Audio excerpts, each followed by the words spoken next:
कोई आत्महत्या करता था तो उसको छुपाने का प्रयास करते थे, लेकिन आज समय बदल गया। आज उस आत्महत्या पर भी राजनीति करने का काम करते हैं, और वो राजनीति जिन लोगों ने की है वो सारी देश की जनता देख। के किसान को कोई किसी प्रकार की परेशानी नहीं है, और उनके फसलें बिक रही हैं, और जैसे ही फसलें बिकती हैं उनके खाते में पैसे आ रहे हैं।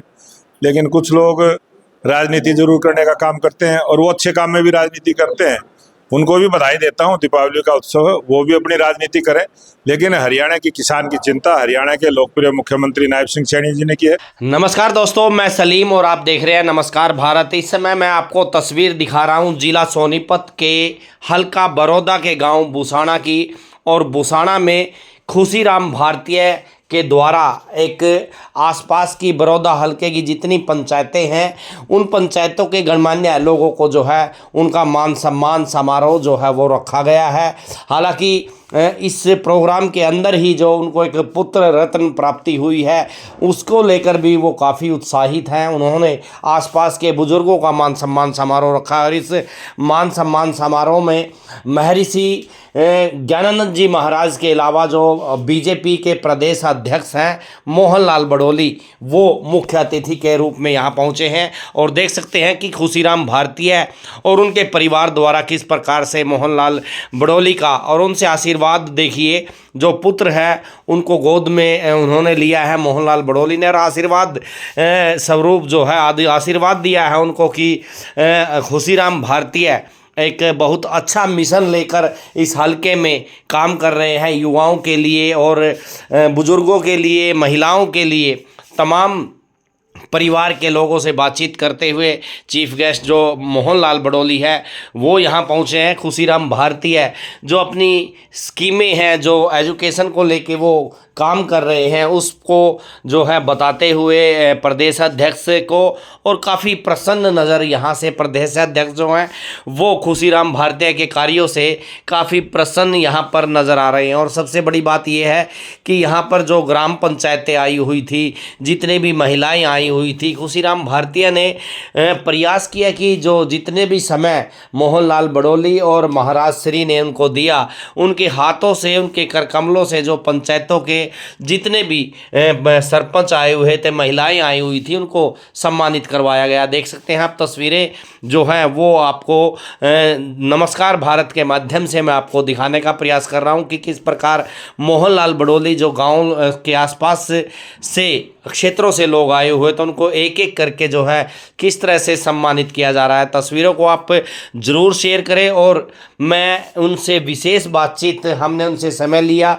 तो उन्होंने जो है खुश होकर हमें समय दिया, एक छोटा सा इंटरव्यू करने का प्रयास किया, क्योंकि इन दिनों जो है धान की फसल की जो है वो खरीदारी चल रही है, मंडियों में क्या हालात है उसको लेकर हमने चर्चा की। बिहार में चुनाव होने जा रहे हैं, उसको लेकर एनडीए की क्या पोजीशन है उसको लेकर भी हमने चर्चा की। तो मैं सीधा आपको जोड़ रहा हूं। उससे पहले देखिए आप कितने लोग इस प्रोग्राम में शामिल हुए, कितने लोग यहाँ पर खुशीराम भारतीय ने जो है वो बुलाए, और काफ़ी खुश होकर यहाँ पर जो हैं वो पंचायतें, महिलाएं, जितने भी लोग आए थे, काफ़ी कुछ यहाँ पर उनको जो है सुनने और देखने को मिला। हरियाणवी प्रोग्राम यहाँ पर, संस्कृति संबंधी प्रोग्राम भी यहाँ पर आयोजित किए गए, और भंडारा जो है वो आयोजित किया गया था। महाराज श्री से मोहनलाल बड़ोली ने आशीर्वाद भी लिया, और महाराज श्री ने खुद प्रवचन देकर लोगों को जो है अच्छे रास्ते पर चलने के लिए प्रेरित किया। तो मैं आपको सबसे पहले सुनाता हूं कि मोहनलाल बड़ोली ने इंटरव्यू में क्या कुछ कहा। नमस्कार, आप देख रहे हैं नमस्कार भारत, और मैं आपके साथ आज बीजेपी के प्रदेश अध्यक्ष मोहनलाल बड़ोली जी के साथ हूं, और आज यहां पर वो जो खुशीराम भारतीय है बुसाना से एक भाईचारा और तमाम जो उनकी एक्टिविटी रहती हैं, सम्मान समारोह वो करते हैं, उसमें आप चीफ गेस्ट थे। और क्या कुछ फिलहाल बीजेपी की रणनीति चल रही है, क्योंकि एक साल कल ही पूरा किया है, और उस एक साल में क्या कुछ उपलब्धि हुई है वो क्रेडिट भी इनको जाता है, क्या कुछ बताने वाले हैं आप। सीधे जोड़ रहा हूँ। नमस्कार जी। नमस्कार। और आज बुसाना गांव में जिस प्रकार से भाईचारा सेवा समिति जो 27 गांवों के सरपंचों के सहयोग से भाई खुशीराम भारतीय की देखरेख में जो ये काम कर रही है, मैं बधाई देता हूँ। ये जहाँ फ्री शिक्षा देने का काम करते हैं वहीं इन्होंने ट्रांसपोर्ट के लिए भी फ्री सेवा बसों की लगाई है और लगभग 500 युवाओं को रोजगार इस संस्था के माध्यम से देने का काम किया है। और जहां आज हम अपने ज्ञानानंद स्वामी जी का भी आशीर्वाद यहाँ पर लेंगे और जहां अपने बुजुर्गों का हम आशीर्वाद लेते हैं वहाँ संतों का भी आशीर्वाद यहाँ पर मिलेगा।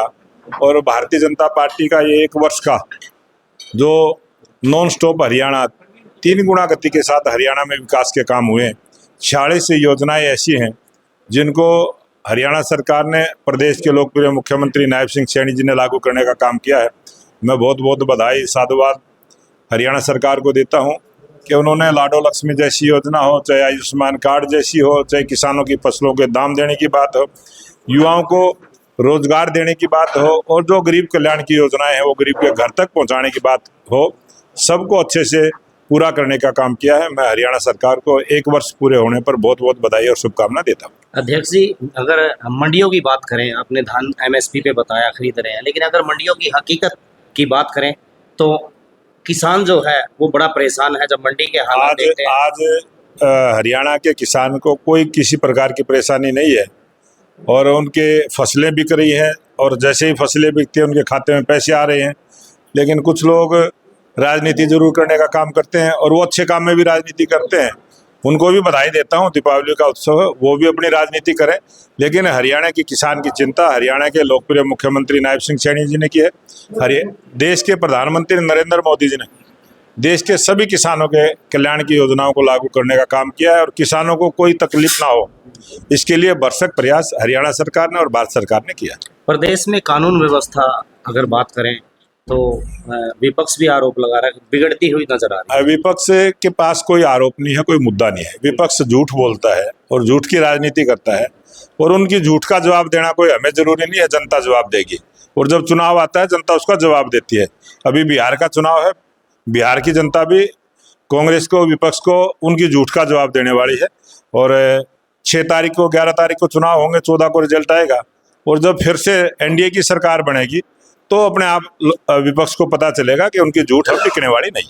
IPS ने जो है IPS पूर्ण ने आत्महत्या सुसाइड किया है। बड़े स्तर पे इतना बड़ा अधिकारी होने के बाद इस तरह की घटना होना और फिर 8 दिन बाद जो है पोस्टमार्टम होना, इस पे क्या कहें? ये जिस प्रकार से घटनाक्रम हुआ है पूरे देश के लिए चिंता का विषय है और चाहे कोई अनपढ़ आदमी है, चाहे कोई मजदूर आदमी है, चाहे कोई IAS IPS अधिकारी है, जब वो इस प्रकार की घटना करता है तो वो एक ही लेवल पर दिमाग आ जाता है और किस हालात में करता है, कैसे करता है, वो सारा जांच का विषय है और वो जांच आगे बढ़ेगी। और देश के अंदर, प्रदेश के अंदर जहाँ भी इस प्रकार की घटनाएं होती है, हमारे समाज ने कभी इसकी स्वीकृति नहीं दी है। हमारा समाज हमेशा से इस काम को बहुत छोटा काम मानता रहा है और कभी भी कोई आत्महत्या करता था तो उसको छुपाने का प्रयास करते थे, लेकिन आज समय बदल गया। आज उस आत्महत्या पर भी राजनीति करने का काम करते हैं और वो राजनीति जिन लोगों ने की है वो सारी देश की जनता देख रही है। एक रोहतक में भी ASI ने सुसाइड किया है सर, आरोप ये कोई भी इस देश में इस प्रकार की घटना घटे, हम सरकार, हमारी पार्टी पूरी सहानुभूति के साथ उस परिवार के साथ है। उसके जो पीछे परिवार रहता है उसके लिए भारतीय जनता पार्टी और भारतीय जनता पार्टी की सरकार उनकी मदद के लिए हमेशा से उनके साथ खड़ी रहेगी। लेकिन इस प्रकार की घटनाएं ना घटे, ये चिंता का विषय है और उस पर चिंतन करेंगे, मंथन करेंगे और उसका समाधान करेंगे। बीजेपी दूसरा